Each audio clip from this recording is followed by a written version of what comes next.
Hello, welcome in के study 1024 में हूं अरुण कुमार यादव और इस वीडियो में हम बात करने वाले हैं क्लास 11th की एक्सरसाइज 1.4 के बारे में। तो क्वेश्चन नंबर 7 तक मैं पिछली वीडियो में बता चुका हूं। क्वेश्चन नंबर 8 से मैं शुरू कर रहा हूं। बाकी पार्ट्स के लिंक आपको डिस्क्रिप्शन में मिल जाएंगे, आप वहां से देख सकते हैं।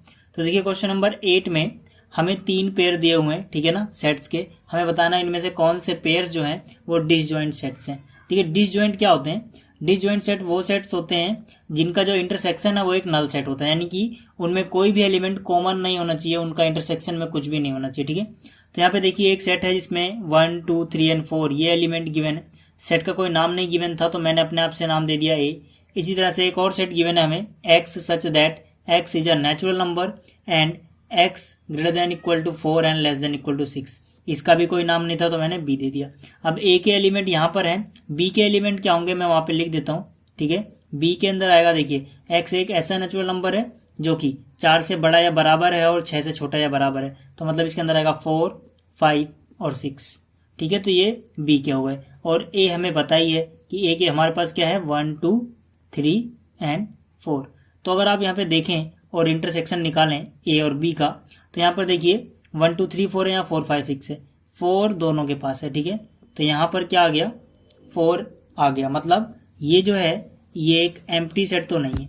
अगर इनका इंटरसेक्शन एम्प्टी सेट नहीं है तो हम कहेंगे कि ये डिसजॉइंट सेट नहीं है। तो यहाँ पे हम लिखेंगे नॉट डिसजॉइंट सेट्स। इसी तरह से यहाँ पे दूसरे पार्ट में भी हमें 2 सेट गिवन है। मान लेते हैं एक का नाम ए है और दूसरे का नाम बी है। ठीक है, तो अगर हम यहाँ पर ए इंटरसेक्शन बी निकालें, ठीक है, तो यहाँ पर देखिए ए इंटरसेक्शन बी में हमें क्या मिल रहा है, ई। ठीक है, तो यहाँ पर ई मिल गया हमें। अब फिर से जो इनका इंटरसेक्शन आया है वो एम्प्टी सेट या फाई नहीं आया है। ठीक है ना, तो ये फाई के बराबर नहीं है, तो हम क्या बोलेंगे कि जो ये सेट्स हैं ये डिसजॉइंट नहीं है, तो नॉट डिसजॉइंट। अब इसी तरह से जो इसका थर्ड पार्ट है, फिर से हमें इसमें 2 सेट गिवन है। पहला सेट है x such that x is an even integer, ठीक है, जिसको बोल देते हैं, मान लेते हैं सेट ए। और दूसरा सेट है x such that x is an odd integer, मान लेते हैं इसको बी।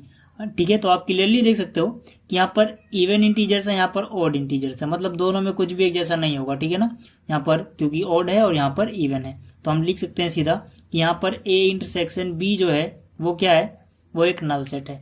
तो अगर ये नल सेट है तो ये हम बोलेंगे कि ये जो होंगे ये डिसजॉइंट सेट होंगे। अब बात कर लेते हैं क्वेश्चन नंबर 9 की। अब देखिए जो इसका क्वेश्चन नंबर 9 है, इसमें हमें 4 पार्ट गिवन है, set A, set B, set C and set D.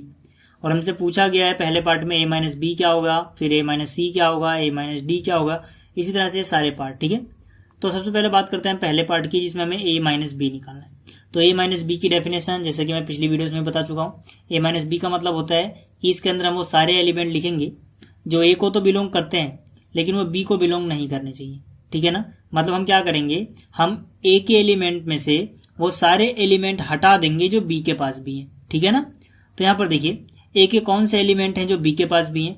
यहाँ पर देखिए 3 इसके पास है, 3 यहाँ पे कहीं नहीं है, 6, 9 भी यहाँ पे नहीं है, लेकिन 12 यहाँ पर है, 12 यहाँ पर भी है। अब क्योंकि 12 ए के पास तो है लेकिन वो बी के पास भी आ गया, इसलिए हम 12 को हटा देंगे। ठीक है ना, तो हम 12 नहीं लिखेंगे, तो हम क्या लिखेंगे, यहाँ पे 3 लिखेंगे, 6 लिखेंगे, 9 लिखेंगे, लेकिन 12 नहीं लिखेंगे क्योंकि 12 बी के पास भी है।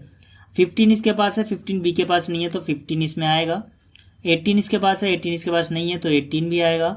ठीक है, 21 इसके पास है, 21 इसके पास नहीं है, कोई दिक्कत नहीं है, 21 आएगा। ठीक है, तो ये हो गया ए माइनस बी। इसी तरह से देखिए इसका सेकंड पार्ट है, इसमें हमें ए माइनस सी निकालना है। तो हम क्या करेंगे, यहाँ पर वो सारे एलिमेंट लिखेंगे जो ए को तो बिलोंग करते हैं लेकिन वो सी में नहीं होने चाहिए।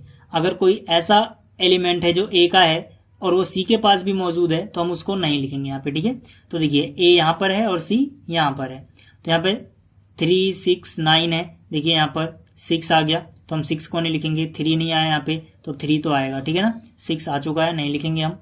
ठीक है, 9 यहाँ पर है लेकिन 9 सी के पास मौजूद नहीं है, ठीक है 9 आएगा। ठीक है, 12 की बात करें तो 12 इसके पास है, हम नहीं लिखेंगे। 15 इसके पास नहीं है, 15 यहाँ पर आएगा। 18 इसके पास नहीं है, 18 भी आएगा। 21 यहाँ पर है लेकिन वो सी के पास नहीं है, 21 भी आएगा।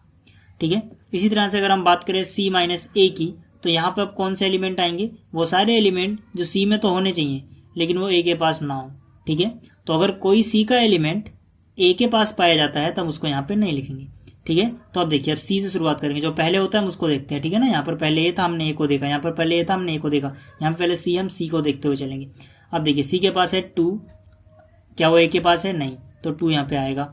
सी के पास है 4, क्या वो ए के पास है? नहीं है, तो 4 भी यहाँ पर आएगा। फिर 6 सी के पास तो है लेकिन वो ए के पास भी आ गया, नहीं आएगा। 8 सिर्फ इसके पास आएगा। 10 सिर्फ इसके पास आएगा। 12 इसके पास है, इसके पास भी है, नहीं आएगा, ठीक है। 14 इसके पास नहीं है, आएगा। 16 इसके पास नहीं है, यहाँ पर आएगा। इसी तरह से जो बचे हुए पार्ट्स आप सारे कर सकते हैं, मैं सिर्फ ये 3 पार्ट कर रहा हूँ, ठीक है। आप बाकी कर लेना, आपको समझ में आ गया होगा कैसे होता है ये। अब बात करते हैं क्वेश्चन नंबर 10 की। क्वेश्चन नंबर 10 में हमें 2 सेट दिए हुए हैं पहले, एक का नाम है एक्स, दूसरे का नाम है वाई। ए के अंदर आता है A B C and D, और वाई के अंदर आता है एफ बी डी और जी। हमें पहले फाइंड आउट करना है एक्स माइनस वाई। तो सिंपल सी बात है, जैसे हमने अभी ऊपर देखा उस हिसाब से एक्स माइनस वाई का क्या मतलब होगा, मतलब वो सारे एलिमेंट जो एक्स में तो हैं लेकिन वो वाई में नहीं होने चाहिए। अगर कोई एक्स का एलिमेंट वाई के पास है तो हम उसको यहाँ से हटा देंगे। तो यहाँ पे देखिए ए यहाँ पर है, ए यहाँ पे नहीं है, ठीक है, ए आ सकता है। बी यहाँ पर है लेकिन बी क्या है, वाई के पास भी आ गया, तो यहाँ पे दिक्कत हो गई। अब तो हम बी को नहीं लिख सकते। यहाँ पर सी है, सी इसके पास नहीं है, कोई दिक्कत नहीं है, लिख सकते हो। यहाँ पर डी है लेकिन डी वाई के पास भी है, तो हम डी को नहीं लिखेंगे। तो ये हो गया एक्स माइनस वाई। इसी तरह से हम वाई माइनस एक्स निकालेंगे तो हम ये ध्यान रखेंगे कि वो एलिमेंट वाई में तो होना चाहिए, जो भी यहाँ पहले लिखा होता है उसमें होना चाहिए, जो बाद में लिखा होता है उसमें नहीं होना चाहिए। यानी कि वो एक्स में नहीं होना चाहिए लेकिन वाई में होना चाहिए। अगर कोई वाई का एलिमेंट एक्स के पास भी पाया जाता है तो हम उसको यहाँ पे नहीं लिखेंगे। तो वाई की बात करते हैं, वाई को हम देखते हुए चलेंगे। यहाँ पर एफ है, क्या एफ एक्स के पास है? नहीं, तो यहाँ पर एफ आएगा, ठीक है। यहाँ पे बी डी जी है, इनमें से देखिए बी यहाँ पर आ गया तो बी को नहीं लिखेंगे, डी यहाँ पर आ गया, डी को भी नहीं लिखेंगे, जी यहाँ पर है, यहाँ पर नहीं है, तो जी यहाँ पे आएगा, ठीक है। अब बात करते हैं एक्स इंटरसेक्शन वाई की, ठीक है। तो इंटरसेक्शन आप जानते हैं, पिछली क्वेश्चन में हम करते हुए आए हैं, पिछली वीडियोस में भी किया था, ठीक है। इंटरसेक्शन का मतलब होता है वो सारे एलिमेंट जो दोनों के ही पास है। तो यहाँ पर ए है, यहाँ पर ए है क्या? नहीं। बी यहाँ पर है, बी यहाँ पे भी है, ठीक है, दोनों के पास है तो हम उसको लिखेंगे, ये होता है इंटरसेक्शन। सी इसके पास है, सी इसके पास नहीं है, नहीं लिखेंगे। डी इसके पास है, डी इसके पास भी है, तो डी भी आएगा। तो ये हो गया इंटरसेक्शन। अब बात करते हैं क्वेश्चन नंबर 11 की। क्वेश्चन नंबर 11 में बोला गया है कि अगर आर जो है वो सेट है रियल नंबर्स का और जो क्यू है वो सेट है रेशनल नंबर का, तो आर माइनस क्यू क्या होगा। देखिए आर माइनस क्यू क्या मतलब है, वो सारे एलिमेंट जो आर को बिलोंग करेंगे लेकिन वो क्यू को बिलोंग नहीं करने चाहिए। मतलब हम क्या करेंगे, आर में से क्यू हटा देंगे। तो सारे के सारे रियल नंबर जो होते हैं उनको अगर हम मेनली 2 पार्ट्स में डिवाइड करें तो होता है रेशनल नंबर या इरेशनल नंबर।